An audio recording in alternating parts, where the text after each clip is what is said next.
Hello friends, मैं हूं आदर्श कुमार सिंह और आप सभी का स्वागत है आपके अपने यूट्यूब चैनल आदर्श साइंस एकेडमी में। आज हम लोग कक्षा 12 का विषय जीव विज्ञान के फर्स्ट चैप्टर पुष्प के पात्रों में लैंगिक जनन को पढ़ेंगे। इसके पहले हमने 2 लेक्चर कंप्लीट कर लिया है। आज हमारा तीसरा लेक्चर है। तो जिन जिन ने वो दोनों लेक्चर नहीं देखा है तो दौड़ के जाओ और उन क्लास को कंप्लीट करके आओ और फिर इस क्लास को ज्वाइन कर लेना। आज हमारा टॉपिक क्या है? आज हमारा टॉपिक है पुंकेसर। हम लोग पुंकेसर के बारे में पढ़ेंगे। पुंकेसर होता क्या है। तो चलिए क्लास को शुरू करते हैं। पुंकेसर क्या होता है? तो पुंकेसर को हम लोग पुष्प का नर जननांग कहते हैं। पुंकेसर को हम लोग क्या कहते हैं? पुंकेसर को हम लोग पुष्प का नर जननांग कहते हैं। ठीक है। और इसी को हम लोग पुमंग की इकाई भी कहते हैं। हम लोगों ने पिछले क्लास में पढ़ा था कि पुमंग की इकाई को ही हम लोग क्या कहते हैं? पुंकेसर कहते हैं। पुंकेसर क्या होता है? पुष्प के नर भाग को, ठीक है, नर जनन अंग को ही हम क्या कहते हैं? पुंकेसर कहते हैं। या पुमंग की इकाई को हम लोग क्या कहते हैं? पुंकेसर कहते हैं, स्टेमेन कहते हैं। चलिए अब आगे की ओर बात करते हैं। तो पुंकेसर की संरचना कुछ इस प्रकार की होती है, इस प्रकार की होती है। तो पुंकेसर जो होता है उसके 2 भाग होते हैं।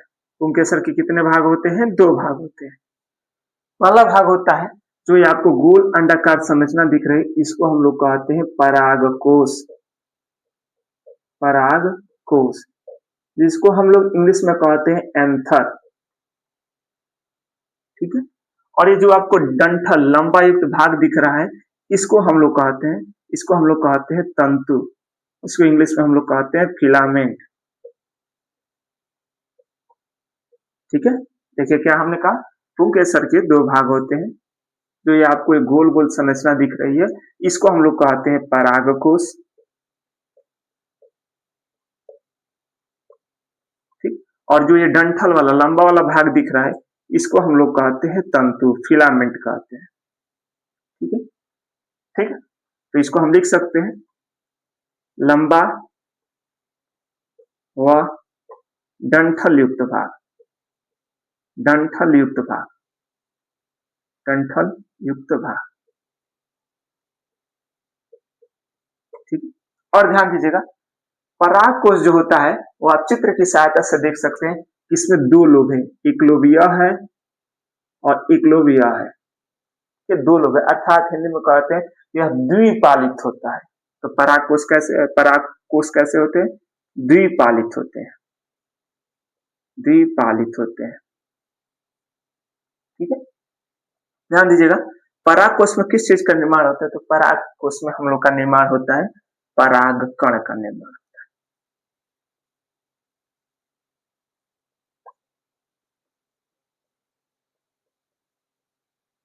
परागकण का निर्माण। ध्यान दीजिए, हमने अभी तक क्या पढ़ा? पुंकेसर जो होता है उसको हम पुष्प का कौन सा भाग कहते हैं? नर भाग कहते हैं, नर जननांग होता है। या पुमंग की इकाई को हम लोग क्या कहते हैं? पुंकेसर कहते हैं। पुंकेसर जो होता है इसको 2 भागों में डिवाइड किया जाता है। पहला होता है परागकोश, दूसरा होता है तंतु। ये आपका परागकोश है और ये जो डंठल वाला भाग है इसको क्या कहते हैं? तंतु।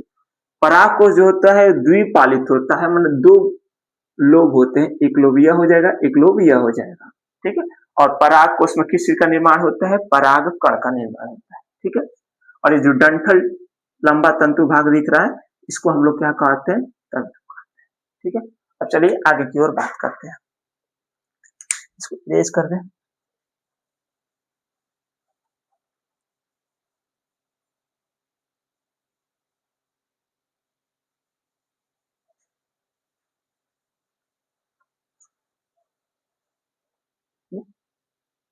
चलिए, यदि हम लोग परागकोश को अनुप्रस्थ काट करें, अनुप्रस्थ काट मतलब इसको यदि हम लोग पट काटे कुछ इस प्रकार से काटे, तो कुछ इस प्रकार की आपको संरचना दिखाई देगी। क्या हमने कहा? यदि हम परागकोश का कौन सा काट करें? अनुप्रस्थ काट, अनुप्रस्थ काट। परागकोश का यदि जब हम लोग अनुप्रस्थ काट करते हैं तो कुछ इस प्रकार की संरचना दिखाई है। इस संरचना में भी आपके 2 लोब होते हैं, 2 पालियां होती हैं।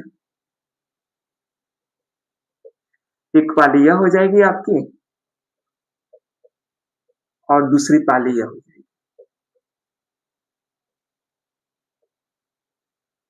ठीक है, पराग कोश के अनुप्रस्थ काट करने पर कितनी पालियां दिखाई देती हैं? 2 पालियां।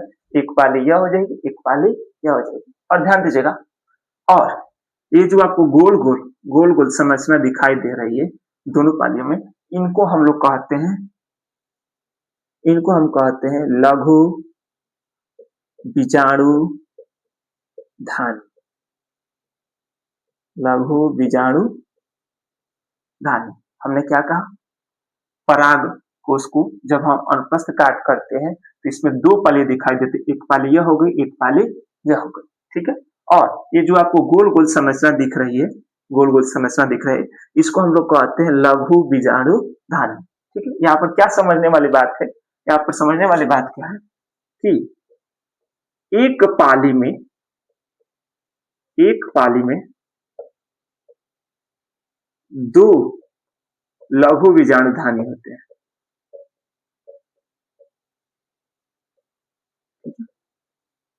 एक पाली में कितने लघु बीजाणु धानी होते हैं? 2। हमारा एक पाली हो गया, एक ये लघु बीजाणु धानी। ठीक है, अगर कहा जाए कि अगर आपके टोटल पराग कोश में टोटल दोनों पालियों को अगर मिला के बात की जाए तो पराग कोश में आपकी कितनी पालियां होंगी? 2 पालियां होंगी, और 2 पालियों में कितने आपके लघु बीजाणु धानी होंगे? 4 लघु बीजाणु धानी होंगे।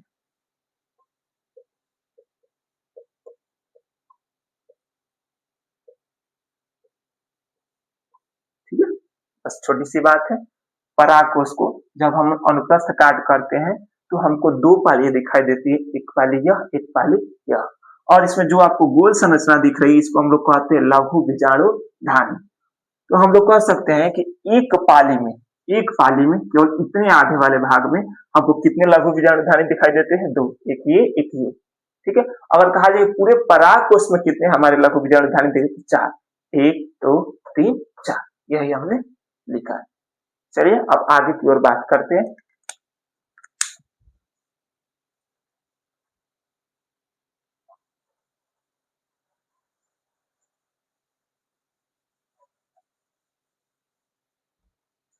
ठीक, अब हम लोग जानेंगे कि लघु बीजाणु धानी के अंदर क्या पाए जाते हैं। तो लघु बीजाणु धानी के अंदर आपकी पाई जाती है,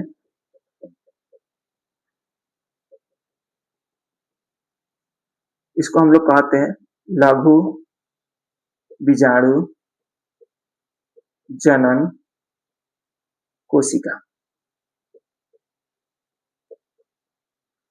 लघु बीजाणु धानी के अंदर क्या पाया जाता है? कौन सी कोशिका पाई जाती है? लघु बीजाणु जनन कोशिका, जो क्या करती है, यही आगे चलकर आपका क्या बनाती है? पराग कण बनती है। ठीक है, लघु बीजाणु धानी के अंदर आपका क्या पाया जाता है? लघु बीजाणु जनन कोशिका, जो आगे चलकर किस में कन्वर्ट हो जाती है? पराग। ठीक है, तो चलिए अब और आगे की ओर बात करते हैं।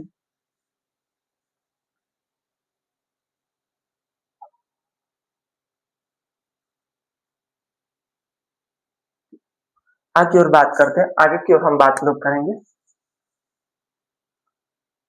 पराग कोश की परत के बारे में।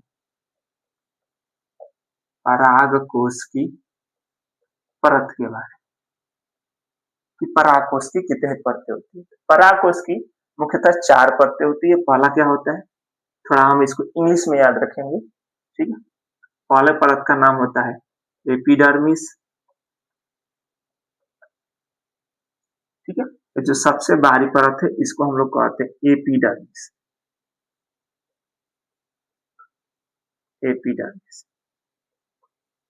ठीक है, इसके बारे में हमको क्या याद रखना है? एपिडर्मिस जो होती है वह पराग कोश की बाह्यतम परत होती है, सबसे बाह्यतम, सबसे बाहरी परत होती है। सबसे क्या होती है? बाह्यतम परत होती है। और यह जो होती है वह एकल परत होती है। एकल परत मतलब एक लेयर में होती है। ठीक है, एपिडर्मिस का हमने बारे में क्या जाना? एपिडर्मिस जो होता है वो पराग कोश की बाह्यतम परत, सबसे बाहरी परत है, और यह कैसी परत होती है? एकल परत होती है। और इसका कार्य क्या होता है? इसका कार्य होता है सुरक्षा देना। सुरक्षा देना। तो बात आती है यह सुरक्षा किसको देता है, इसी लघु बीजाणु जनक कोशिका को यह क्या करता है, सुरक्षा देता है। ठीक है, अब आगे की ओर बढ़ते हैं। एपिडर्मिस हो गया। एपिडर्मिस के बाद हमारा आता है एक लेयर आता है जिसको हम लोग कहते हैं एंडोथीसिया। एंडोथीसिया, ठीक है, एंडोथीसिया।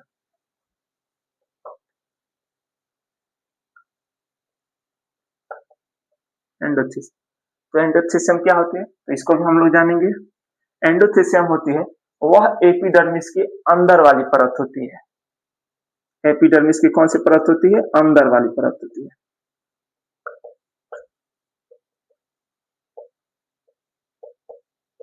इनर लेयर होती है, अंदर वाली परत होती है। ठीक है, लिख देते हैं अंदर वाली परत। ठीक, और इसका भी कार्य क्या होता है, इसका भी कार्य होता है सुरक्षा देना।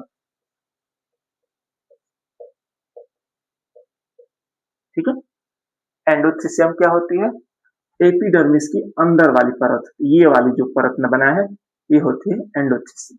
और इसका कार्य क्या होता है, सुरक्षा देना। किसको सुरक्षा देना, लघु बीजाणु जनक कोशिका को करना, सुरक्षा देना, जो आगे चलकर क्या बनेगा, हमारा परागकण बनेगा।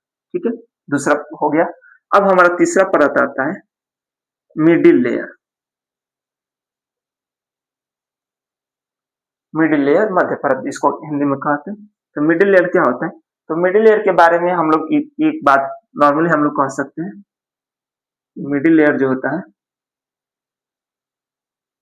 मिडिल लेयर ये वाली परत होती है। और एक बात याद हमको रखना है कि मिडिल लेयर की जो परतें होती है वह 2 से 3 हो सकती है। मिडिल लेयर क्या है, हमको याद रखना है कि जो मिडिल लेयर की जो परत होती है वह 2 से 3 परतों में हो सकती है। इस बात को हम लोग लिखेंगे। मिडिल लेयर क्या होती है, तो मिडिल लेयर को हम लिख सकते हैं एंडोथीसियम की अंदर वाली परत। एंडोथीसियम की अंदर वाली परत, अंदर वाली परत। ठीक है, और ये बात हम एकदम अच्छे से याद रख लेंगे कि मिडिल लेयर जो होती है वह 2-3 परत वाली होती है। ठीक है, 2-3 परत वाली होती है। और इसका भी कार्य सबकी तरह, इसका भी कार्य क्या होता है, सुरक्षा देना। किसको सुरक्षा देना, हाँ सही पकड़े हैं, लघु बीजाणु जनक कोशिका को। इसको हम लिख देते हैं लघु बीजाणु जनन कोशिका।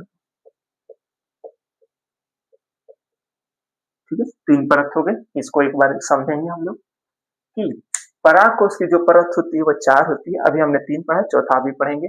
पहली परत का क्या नाम होता है, एपिडर्मिस, ये वाली, ये पूरे लेयर में होती है, हमने हल्का सा दिखा है। यह जो परागकोश की कौन सी परत होती है, सबसे बाहरी परत होती है, एकल परत होती है, और इसका भी कार्य क्या होता है, सुरक्षा देना। दूसरा हमारा परत है एंडोथीसियम। एंडोथीसियम क्या होता है, एपिडर्मिस की अंदर वाली परत होती है, दिख रहा होगा अंदर है इसके, इसका भी कार्य होता है सुरक्षा देना। और तीसरा होता है आपका मिडिल लेयर। मिडिल लेयर क्या होता है, तो यह एंडोथीसियम के अंदर वाली परत होती है चित्र के अनुसार। ठीक, और याद रखेंगे हम लोग यह 2-3 परत में होती है, एक नहीं होती, 2-3 लेयर होती है, और इसका भी कार्य क्या होता है, सुरक्षा देना। ठीक है, अब हम लोग आगे की ओर बढ़ेंगे। अपना चौथा हेडिंग,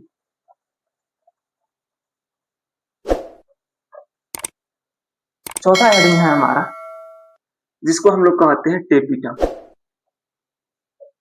टेपिटम, ठीक, टेपिटम। तो यह वाले जो यह वाली परत है, ये वाली, इसको हम लोग कहते हैं टेपिटम। टेपिटम, ठीक। अब इसके बारे में हम लोग क्या जानना है, तो ये इंपोर्टेंट है, काफी एग्जाम में यहाँ से सवाल पूछता है, बाकी इन सबसे छोड़ भी देगा तो इससे सवाल जरूर पूछेगा। टेपिटम जो होता है वह सबसे आंतरिक परत होती है। कैसी परत होती है, सबसे आंतरिक परत होती है,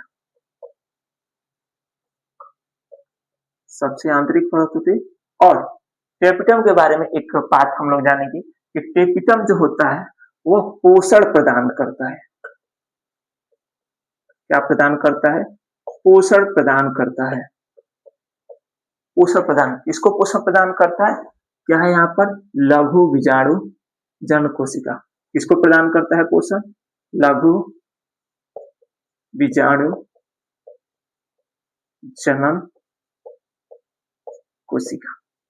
ठीक है, तो हमारे चारों परतों का डिस्कशन हो गया। टेपिटम क्या होता है? सबसे आंतरिक परत होती है और यह पोषण प्रदान करता है। किसको पोषण प्रदान करता है? लघु बीजाणु जनन कोशिका को, ताकि यह आपके लघु बीजाणु जनन उत्तक में बदल जाए, वह धीरे धीरे धीरे धीरे परिवर्तन होकर आपका क्या बन जाए? पराग कण बन जाए। ठीक है, अब ये हमारा टॉपिक कंप्लीट हुआ। अब हम आगे की ओर बढ़ेंगे।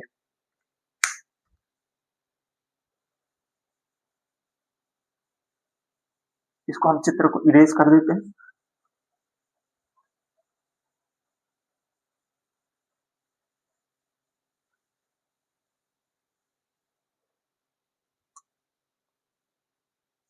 अब हमारी अगला टॉपिक का नाम है लघु बीजाणु जनन। क्या है हमारा टॉपिक? लघु बीजाणु जनन। ठीक, लघु बीजाणु जनन। हाँ, एक छोटी सी बात हम लोग याद रखेंगे, पूरा चैप्टर वाइज याद रखेंगे। अगर कहीं पर लघु की बात आती है तो इसको हम लोग नर से रिलेट करेंगे। ठीक है, अगर गुरु या दीर्घ की बात आती है तो हम लोग इसको मादा से रिलेट करेंगे। हमने क्या कहा कि यदि पूरे एंटायर चैप्टर में यदि हमको कहीं लघु की बात आती है तो हम लोग किससे रिलेट करेंगे? नर से रिलेट करेंगे। और गुरु या दीर्घ की बात आती है तो इसको हम किससे रिलेट करेंगे? हम लोग मादा से रिलेट करेंगे। ठीक है, इसको कहीं कॉपी के साइड में लिख लीजिएगा। ठीक है, आगे हमारा है लघु बीजाणु जनन होता क्या है। सिंपल सी बात क्या है, अभी हम लोगों ने कुछ इस प्रकार की एक संरचना बनाई थी जिसको हम लोग कहते हैं लघु बीजाणु धानी। इसको हम लोग क्या कहते हैं? लघु बीजाणु धानी। ठीक है, लघु बीजाणु। और इसके अंदर जो सेल मौजूद थे, जो कोशिका मौजूद थे, इसको हम लोग क्या कहते हैं? इसको हम लोग कहते हैं लघु बीजाणु जनन कोशिका। अभी हम जस्ट परीक्षा पढ़े हैं। ये पूरी आपकी जो गोल संरचना, थैली जैसी संरचना, इसको हम लोग कहते हैं लघु बीजाणु धानी। इसके अंदर जो आपकी कोशिका मौजूद है इसको कहते हैं लघु बीजाणु जनन कोशिका। आगे की ओर बात करते हैं। कुछ समय बाद जो आपकी लघु बीजाणु जनन कोशिका होती है वह लघु बीजाणु जनन उत्तक में बदल जाती है विभाजन करके। ठीक है, क्या बन गई? यह कोशिका विभाजन करके क्या बन गई? बहुत सारी कोशिकाएं जुड़कर क्या बन जाते हैं? उत्तक बन जाते हैं, लघु बीजाणु जनन उत्तक।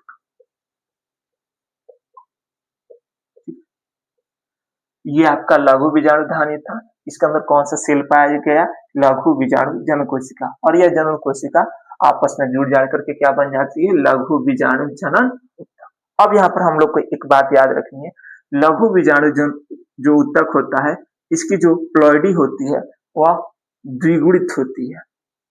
द्विगुणित द्विगुणित होती है, द्विगुणित होती है। ठीक है, और लघु बीजाणु जनन उत्तक को हम लोग कई और नाम से जानते हैं जिसको हम लोग कहते हैं एमएमसी।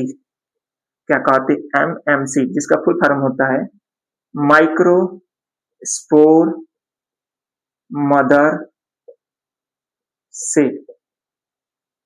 इसको लघु बीजाणु जनन उत्तक को हम लोग कई नामों से जानते हैं, एमएमसी, माइक्रोस्पोर मदर सेल, या इसको हम लोग एक और नाम देते हैं पीएमसी, जिसका फुल फॉर्म होता है पोलेन स्पोर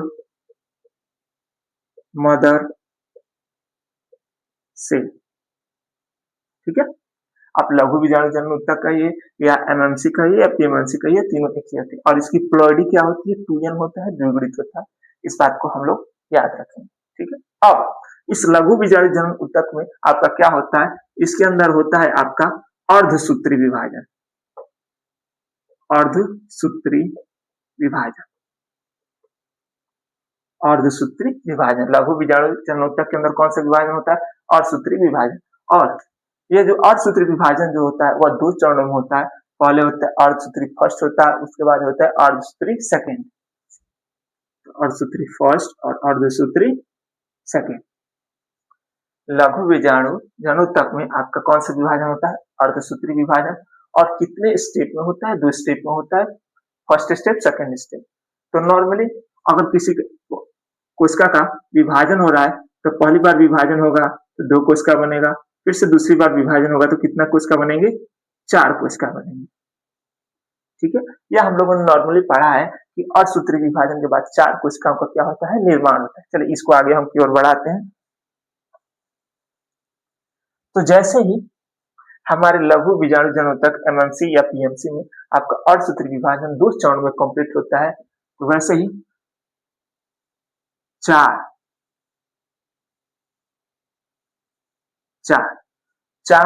आपकी नई कोशिका का निर्माण होता है, जिसको हम लोग कहते हैं लघु बीजाणु।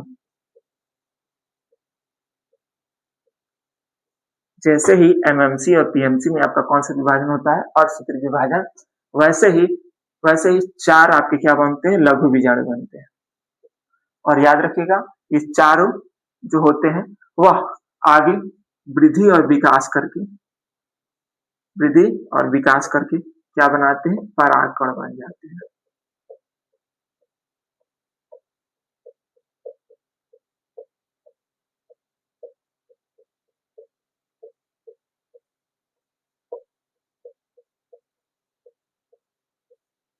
ठीक, और ये चारों जो होते हैं आपके लघु बीजाणु, ये आपस में सटे हुए होते हैं, किसके कारण? सिर्फ कैलोस के कारण सटे हुए रहते हैं। कैलोस एंजाइम, इसको छोटे से याद में कर लीजिएगा। कैलोस एंजाइम के कारण क्या होते हैं? सटे रहते हैं। एक बार हम इसको दोबारा बता रहा हूँ, अच्छे समझिएगा। ये आपका है लघु बीजाणु धानी। इसके अंदर कौन सी कोशिका पाई जाती है? लघु बीजाणु जन कोशिका। ठीक है, यह जो कोशिका होती है वो विभाजन करके वृद्धि करके आप किसमें बदल जाती है? लघु बीजाणु जन तक में, जिसकी प्लॉइडी क्या होती है? 2n होती है, द्विगुणित होती है। इसी को हम लोग क्या कहते हैं? एमएमसी कहते हैं या पीएमसी। फुल फॉर्म लिखा है, ध्यान दीजिएगा। इस एमएमसी और पीएमसी में आपका अर्धसूत्री विभाजन होता है, 2 चरणों में होता है, जिसके कारण 4 लघु बीजाणु बनते हैं। और यह जिसके कारण, जिस एंजाइम के कारण सटे रहते हैं उसको कैलोस कहते हैं। ये याद रख लीजिए।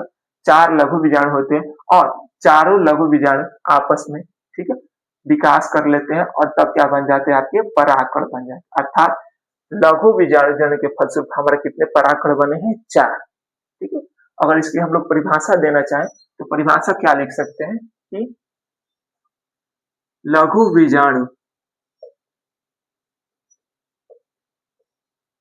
बनने की प्रक्रिया क्या कहलाती है? लघु बीजाणु जन्म। क्या हमने बोला? लघु बीजाणु बनने की जो प्रक्रिया होती है इसको हम लोग क्या कहते हैं? लघु बीजाणु जन्म। ठीक है, और इसको स्टेप वाइज लिख लीजिएगा। ठीक है, चलिए अब आगे की ओर बात करते हैं।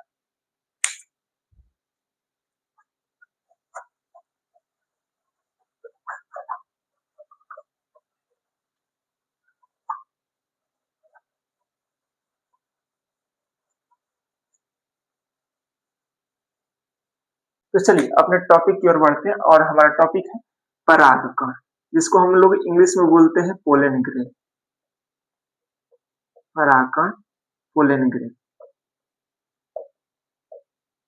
जिसकी संरचना कुछ इस प्रकार से होती है। तो चलिए हम परागकण के बारे में क्या समझते हैं। परागकण जो होता है वह आपका होता है अगुणित कोशिका होती है, अर्थात इसकी प्लॉइडी क्या होती है? एन होती है, अगुणित संरचना होती है, अगुणित संरचना होती है। इसकी जो संरचना होती है वह गोल होती है, अंडाकार होती है, गोल भी हो सकती है, अंडाकार भी हो सकती है, एवं द्विस्तरीय वाली होती है, द्विस्तरीय परत वाली। ठीक है, कौन सी परत हम देखेंगे। एक परत ये हो जाएगी आपकी और एक परत ये हो जाएगी। हमें क्या जाना? परागकण जो होता है वो अगुणित संरचना, अर्थात इसकी प्लॉइडी क्या होती है? एन होती है, और यह गोल हो सकती है, अंडाकार हो सकती है। तब कितनी परतों वाली होती है? 2 परतों वाली होती है। ठीक है, अब ध्यान देंगे परागकोश जो होता है वह एक कोशिकीय होता है। क्या होता है? एक कोशिकीय, यूनिसेलुलर होता है।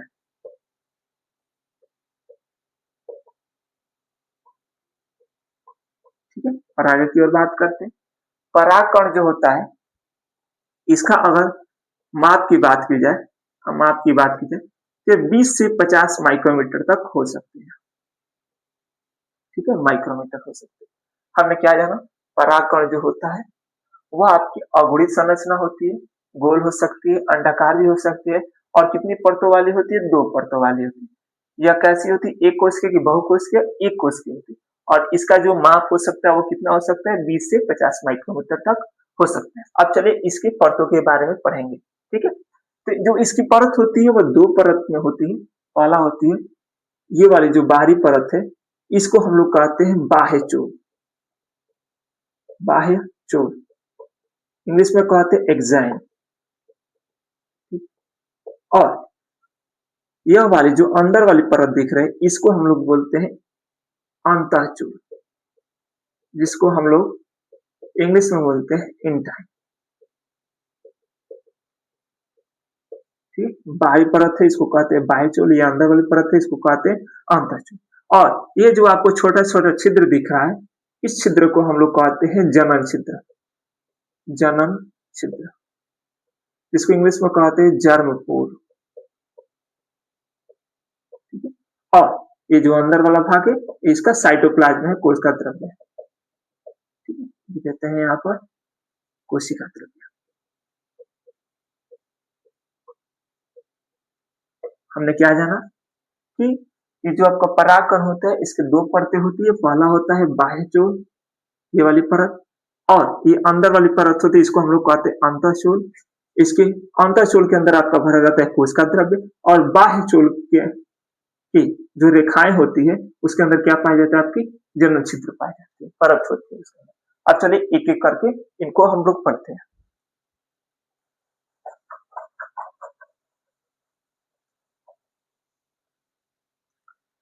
पहला परत हम लोग लिखते हैं बाह्य चोल,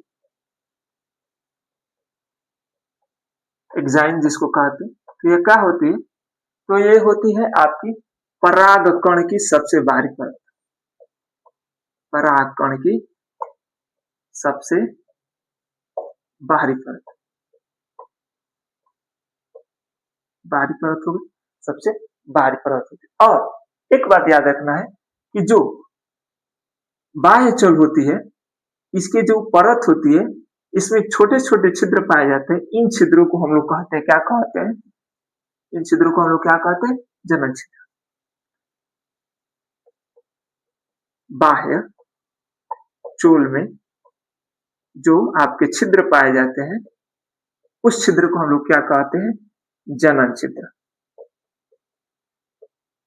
ठीक, जनन छिद्र कहते हैं। इनके कार्य क्या होते हैं हम लोग आगे देखेंगे, बहुत आगे देखेंगे। जनन छिद्र के जो कार्य होते हैं यहाँ पर थोड़ा सा समझ लेंगे। यह जो होता है वो पराग नलिका बनाता है आगे चलकर। पराग नलिका, पोलन ट्यूब बनाता है। जब परागकण वर्तिकाग्र पर गिरता है तो परागकण से जो नर युग्मक होता है वो पराग नलिका के ही सहायता से आपके अंड कोशिका तक पहुंचती है। ठीक है, तो चलिए क्या हमने जाना? बाह्य चोल जो होती है वो परागकण की कौन सी परत थी? सबसे बाहरी परत थी। बाह्य चोल में जो छिद्र होता है इस छिद्र को हम लोग क्या कहते हैं? जनन छिद्र कहते हैं। और जनन छिद्र क्या बनाता है? पराग नलिका बनाता है। ठीक है, अब छोटी छोटी और बातें। बाह्य चोल जो होता है यह स्पोरोपोलेनिन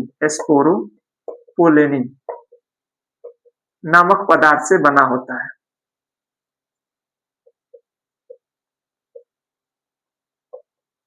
बाह्य चोल जो होता है वह किस पदार्थ से बना होता है? स्पोरोपोलेनिन से बना होता है। और एक बात याद रखिएगा कि ये जो जनन छिद्र होता है इस जनन छिद्र के पास आपकी स्पोरोपोलेनिन नहीं पाए जाते हैं। जनन छिद्र के पास स्पोरोलिन स्पोरोपोलेनिन नहीं पाया जाता है, नहीं पाया जाता है।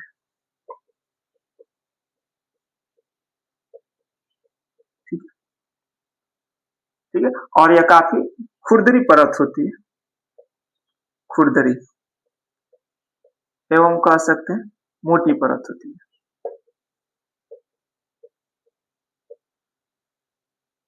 हमने क्या क्या जाना बाह्य चोल के बारे में। बाह्य चोल जो होती है वो पराकण की कौन सी परत है, सबसे बाहरी परत होती है। और बाह्य चोल में एक छोटा सा छिद्र पाया जाता है, इस छिद्र को क्या कहते हैं, जनन छिद्र। जनन छिद्र क्या करता है, तो जनन छिद्र पराग नलिका बनाता है। पराग नलिका क्या होता है, या नर युग्मक को, ठीक है, नर युग्मक को अंडकोश तक पहुंचाने में सहायक होता है। ठीक है, इसके कार्य को हम लोग आगे थोड़ा और पढ़ेंगे। ठीक है, बाह्य चोल जो होता है वो किस पदार्थ से बना होता है, तो बाह्य चोल आपका स्पोरोपोलेनिन से बना होता है, इसको जरूर याद रखिएगा, परीक्षा में बहुत पूछता है। और दूसरा, जनन छिद्र के पास स्पोरोपोलेनिन नहीं पाया जाता, इस बात को भी याद रखेंगे, काफी इंपोर्टेंट लाइन है ये। और ये जो बाह्य चोल जो होती है वो खुरदरी परत होती है और मोटी परत होती है, मोटा लेयर होता है। ठीक है, ये हो गया हमारा बाह्य चोल। अब हम लोग इसके बारे में जानेंगे, अब हम लोग जानेंगे अंतःचोल। हाँ, एक छोटी सी बात और इसमें याद रखिएगा, बाह्य चोल की जो परत होती है वह सतत नहीं होती है, सतत नहीं होती है। सतत मतलब कॉन्टिन्यूअस नहीं होती है, निरंतर। हाँ, ये जो परत शुरू हो रही है बाह्य चोल, यहाँ पर जन्म छिद्र आ जाए, इसके कारण यहाँ खत्म हो जाएगी, फिर से यहाँ शुरू हो रही है, अर्थात ये कॉन्टिन्यूअस नहीं है, सतत नहीं है, लगातार नहीं है। इस बात को भी हम लोग याद रखेंगे। ठीक है, अब आगे की ओर हम लोग अंतःचोल की ओर बढ़ते हैं। इसका स्क्रीनशॉट कर लीजिए, हम इसको इरेज कर दें। ठीक है, आगे की ओर बढ़ते हैं।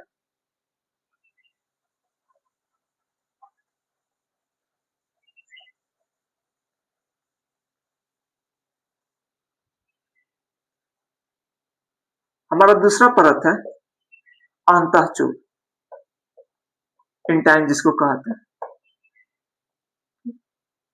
इसके बारे में कि हम लोग क्या जानेंगे, इसके बारे में हम लोग जान रहे हैं कि अंतःचोल चोल जो होती है वह देखिए सतत परत है, एकदम लगातार है। ठीक है, पहले इसी को लिख लेते हैं, सतत परत होती है, कंटिन्यूअस परत होती है, सतत परत होती है। ठीक है, यह जो परत होती है वह थोड़ी सी पतली होती है, वह कोमल सदृश परत होती है, कोमल, काफी कोमल होती है, सॉफ्ट होती है। ठीक, अंतःचोल सतत परत होती है, पतली व कोमल सदृश परत होती है, और यह परागकण की आंतरिक परत है। इस बात को कैसे भूल सकते हैं, परागकण की आंतरिक परत होती है, आंतरिक परत होती है। ठीक है, और अब हम लोग जानेंगे कि अंतःचोल किस पदार्थ से बना होता है। तो जो अंतःचोल जो होता है वो पेक्टोसेलुलोज, नाम याद रख लीजिएगा, पेक्टोसेलुलोज, सेलुलोज कहिए या सेलुलोज कहिए, दोनों बात एक ही है, पेक्टोसेलुलोज से बनी होती है। ठीक है, ठीक, बस ये आपका हो गया, ये आपका कोशिका द्रव्य हो गया, ये आपका जनन छिद्र हो गया। ठीक है, बस ये हो गया आपके परागकण की संरचना, यहाँ पर आपकी क्या होती है, यहाँ पर कंप्लीट होती है। चलिए अब आगे की ओर बढ़ते हैं।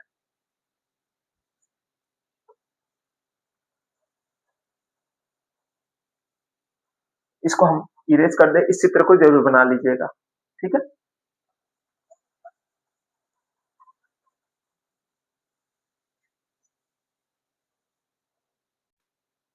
तो चलिए हम अपने अगले टॉपिक की ओर बढ़ते हैं, और अगला हमारा टॉपिक है परागकण की जीवन क्षमता। पराग कण की जीवन क्षमता,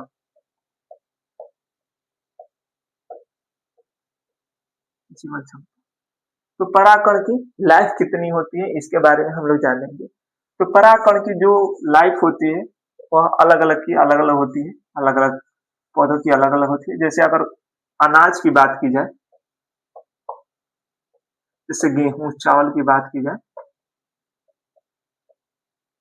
तो इनके जो परागकण की लाइफ वैलिडिटी होती है वह लगभग 30 मिनट तक होती है, 30 मिनट।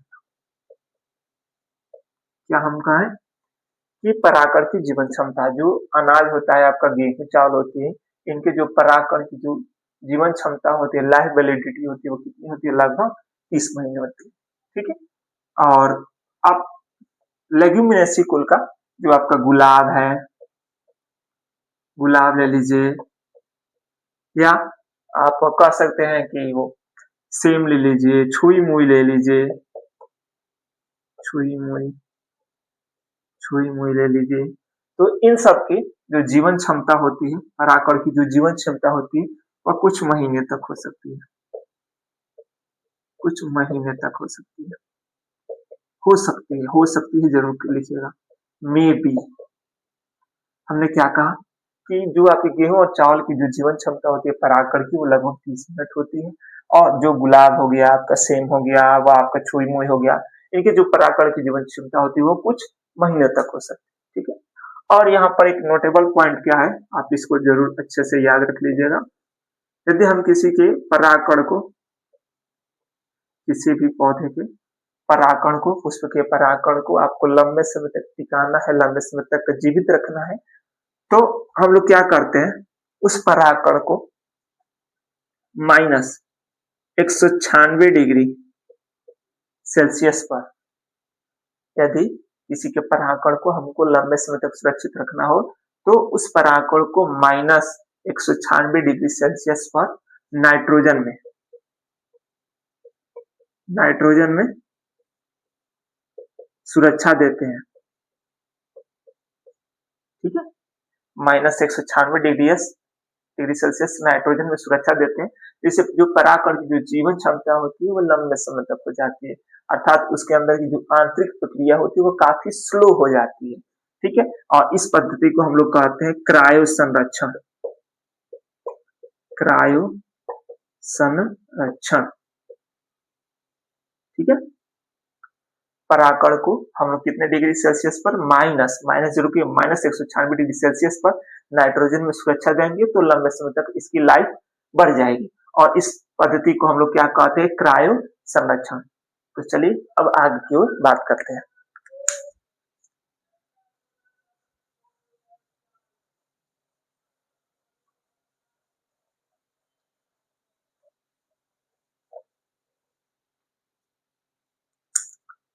अगला टॉपिक है हमारा लघु युग्मक जनन, लघु युग्मक जनन।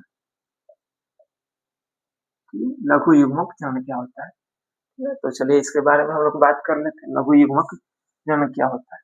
तो अभी हम लोगों ने परागकण पढ़ा, परागकण का चित्र बना रहे हैं। ठीक है। परागकण पढ़ा,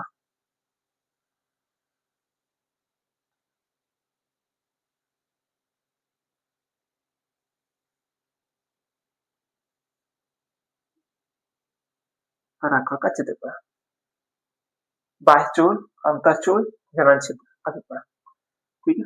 ये कोशिका द्रव्य हो गया आपका। ठीक है। तो आपके परागकण के जो साइटोप्लाज्म है, ठीक है, इसके अंदर जो कोशिकाएं मौजूद है, उसके अंदर आपकी होती है असममित, असममित, असममित समसूत्री विभाजन।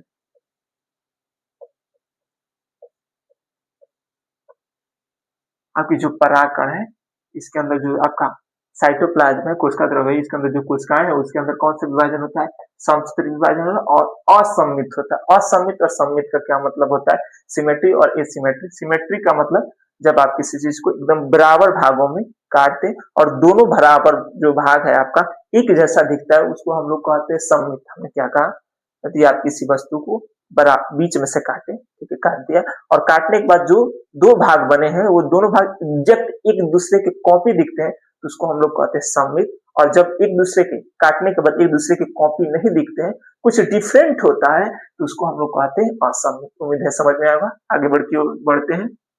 तो पराग कण के अंदर जो साइटोप्लाज्म इसके अंदर आपका हुआ है असममित समसूत्री विभाजन, जिससे क्या होता है, ठीक है, जिससे क्या होता है, हम डायरेक्ट इसका साइटोप्लाज्म बना दे रहे हैं। ठीक है। इस कोशिका कहलाता है, ठीक है। इसके अंदर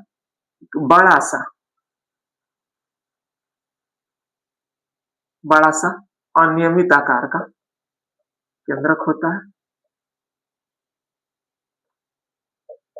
आकार का केंद्रक होता है, ठीक है। और इसके अंदर दो नए कोशिका का निर्माण होता है। एक कोशिका को हम लोग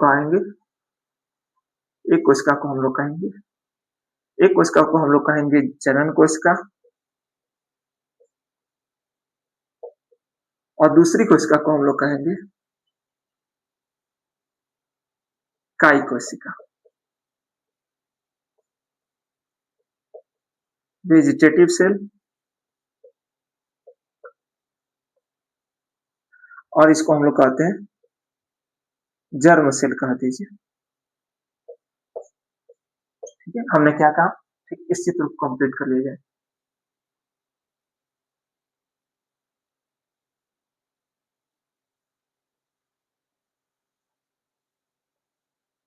ठीक, हमने क्या कहा कि परागकण के अंदर आपका हो रहा है असममित समसूत्री विभाजन, जिससे आपकी दो नई कोशिकाओं का निर्माण हुआ है। एक होता है जनक कोशिका और दूसरा क्या होती है आपकी काई कोशिका। पहला क्या है जनक कोशिका, दूसरा क्या होता है काई कोशिका। अब इस अवस्था में आपके दो कोशिकाओं का निर्माण हुआ है, तो इस अवस्था को हम लोग कहते हैं two celled pollen grain, two celled pollen grain, या इसी को हम लोग कहते हैं अपरिपक्व नर युग्मकोदभिद,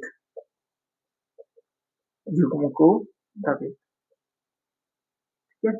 दो नए सेल का निर्माण किया, इसलिए हम लोग कहते हैं टू सेल्ड पोलेन ग्रेन या अपरिपक्व नर युग्मकोदभिद। अब पुनः इसमें आपका पुनः समसूत्री विभाजन होता है, ठीक है। और यहाँ पर ध्यान दीजिए, यहाँ पर समसूत्री विभाजन होता है, ध्यान देंगे। जब दूसरी बार समसूत्री विभाजन होता है तो इसमें क्या होता है, आपकी काई कोशिका में कुछ चेंजेस नहीं होते, हल्का फुल्का चेंज होता है, और आपकी जो जनन कोशिका होती है इसमें विभाजन हो जाता है और ये दो नर युग्मक का निर्माण करते हैं। कैसे करते हैं ये देखिए, जब दूसरी बार आपका समसूत्री विभाजन होता है,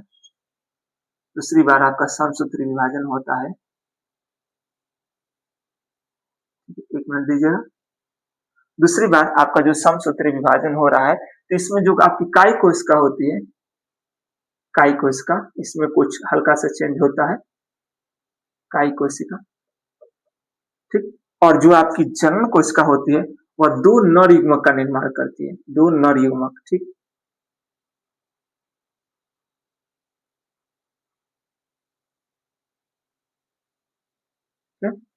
दो नर युग्मक। जब दूसरी बार इसमें विभाजन हुआ तो काई कोशिका में कुछ खास चेंज नहीं हुआ, लेकिन जो जनन कोशिका है वह दो भागों में टूट गई और क्या बनाई आपकी दो नर युग्मक, ठीक है। और इनकी प्लॉइडी अलग अलग एन होती है, ठीक है। अब ध्यान दीजिए यहाँ पर, अब देखिए यहाँ पर आपके तीन कोशिका हो गए, एक काई कोशिका और दो नर युग्मक कोशिका, ठीक है। तो इस अवस्था को हम लोग कहते हैं थ्री सेल्ड पोलेन ग्रेन, ठीक है। या इसको हम लोग कह सकते हैं परिपक्व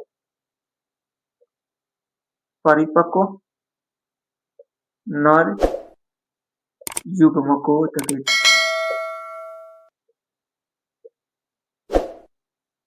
ठीक है।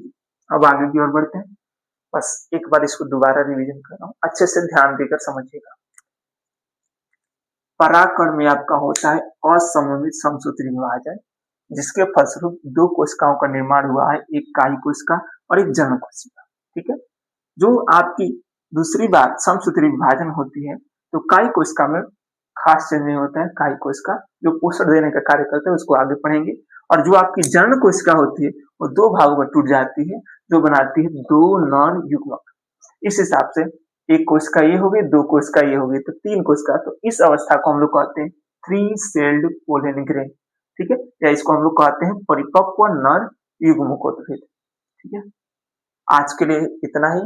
अगर आपको कुछ भी डाउट हो तो आप कमेंट कर दीजिएगा और आप बताइएगा कि यह क्लास आपको कैसी लगी, ठीक है। धन्यवाद, मिलेंगे अगली क्लास में।